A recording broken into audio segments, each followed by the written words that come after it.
to stay up to date on all things local while on the go. Read it on your smartphone or tablet. Download now by searching Bakersfield Californian in the Apple, Google, and Amazon app stores.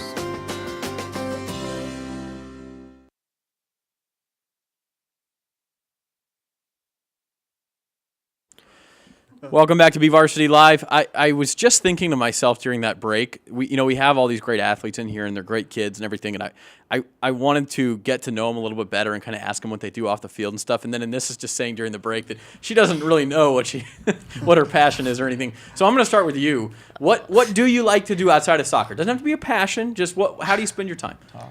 Yeah, I talk a lot. Martinez always says, "Are you gonna tell me a short version of the story or the long version?" No, but Is there a short version to your stories? No, never. There's never a short version.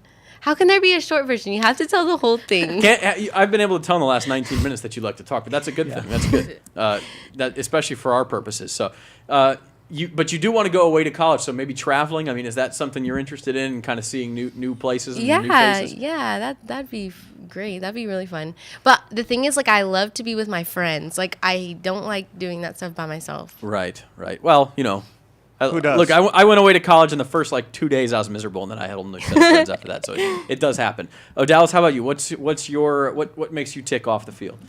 Well, I have to put thought into it. Okay. I have many hobbies that I'm interested, but I'm not there yet. Okay. You say you do have many hobbies though? Yeah.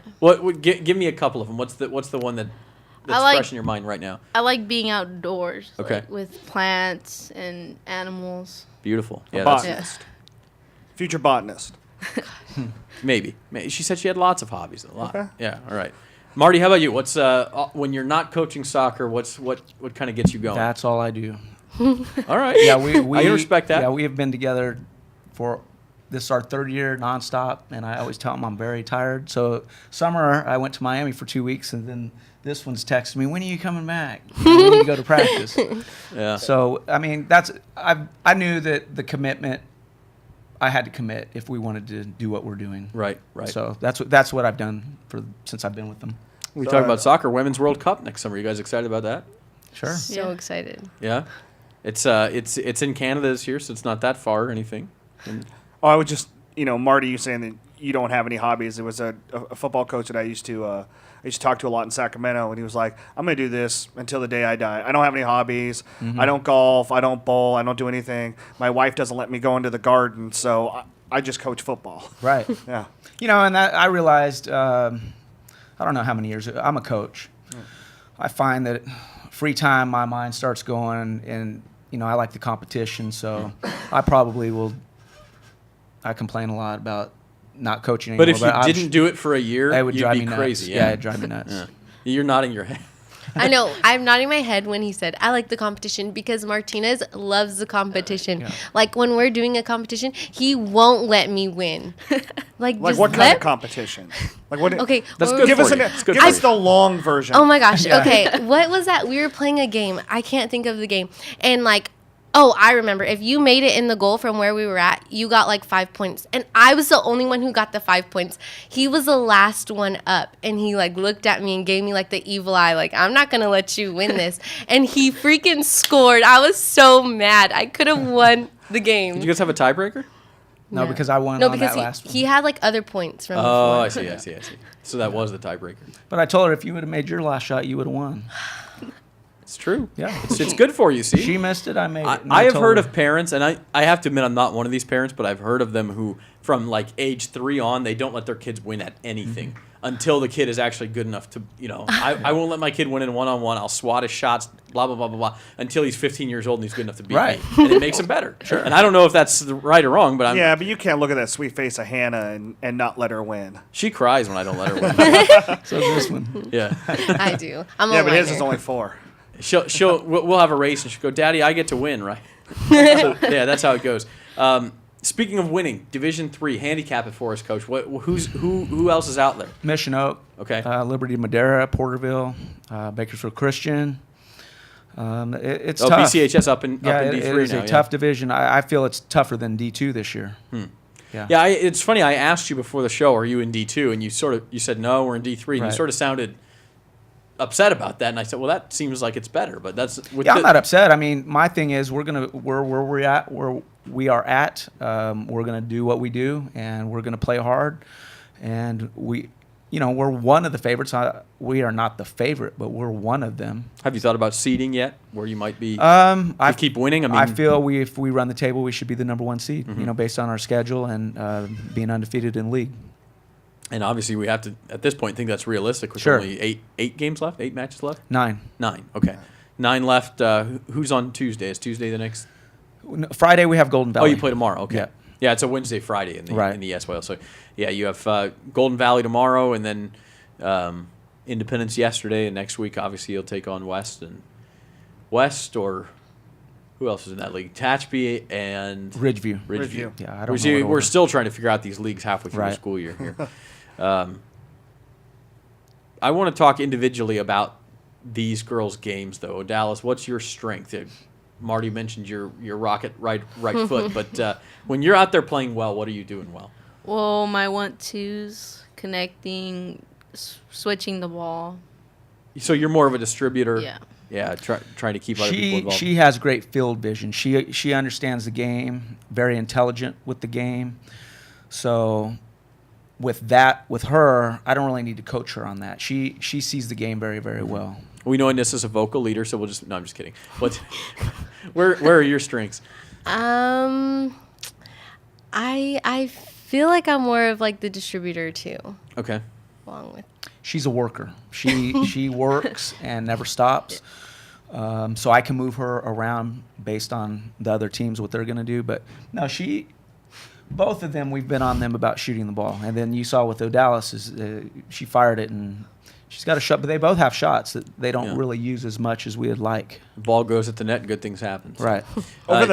One thing that Marty, you and I talked about was like last night. You had that 10-minute stretch where Right. you guys were just all hands on deck, Sure. and then last 50 minutes of the game, it was just kind of it was a stalemate really.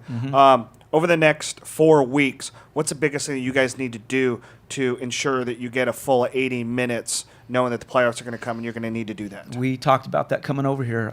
I don't know the answers to that because I don't know if we get complacent. I know the kids have never been in this situation, so they feel a lot of pressure. Everything's new to them. People don't understand that they're dealing with a lot of pressure on themselves and from parents and fans and their friends.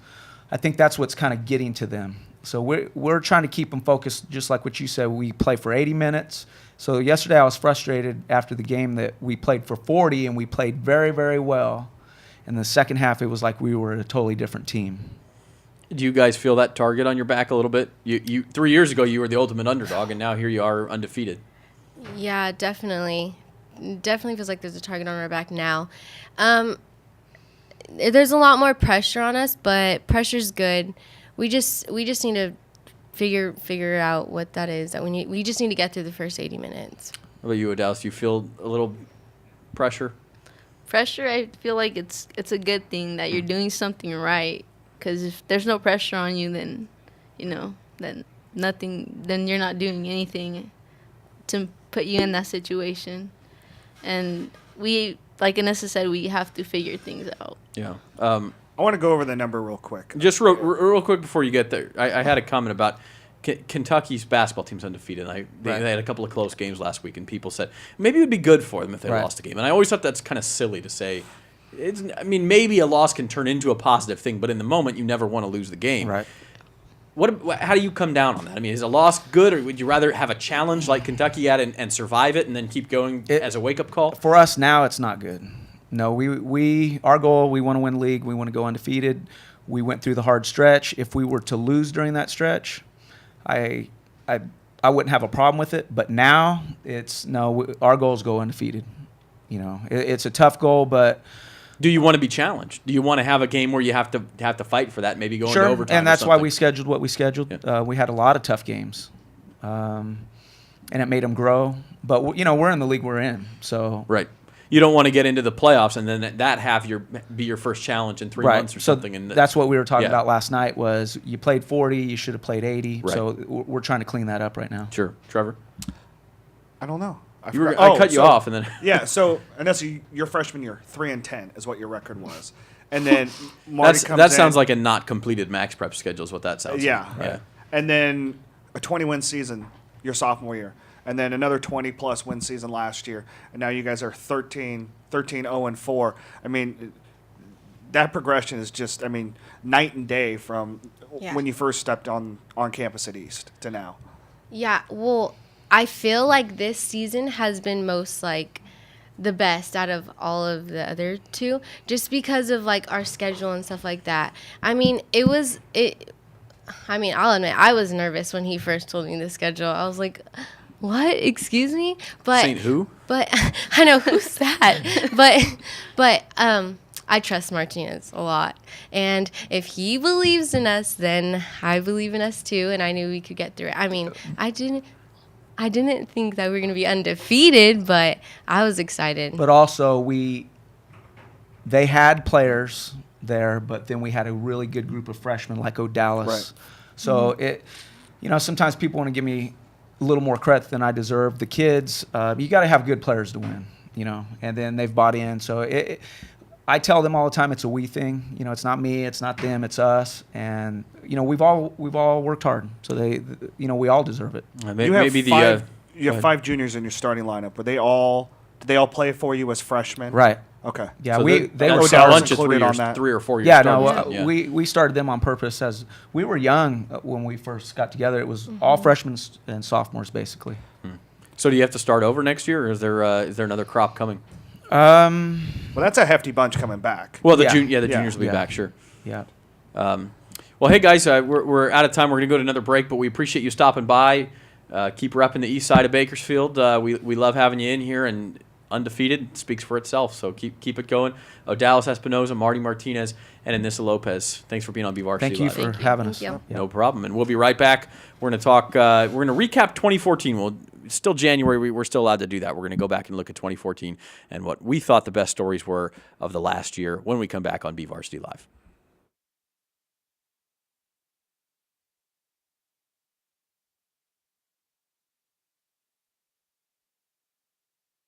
Welcome.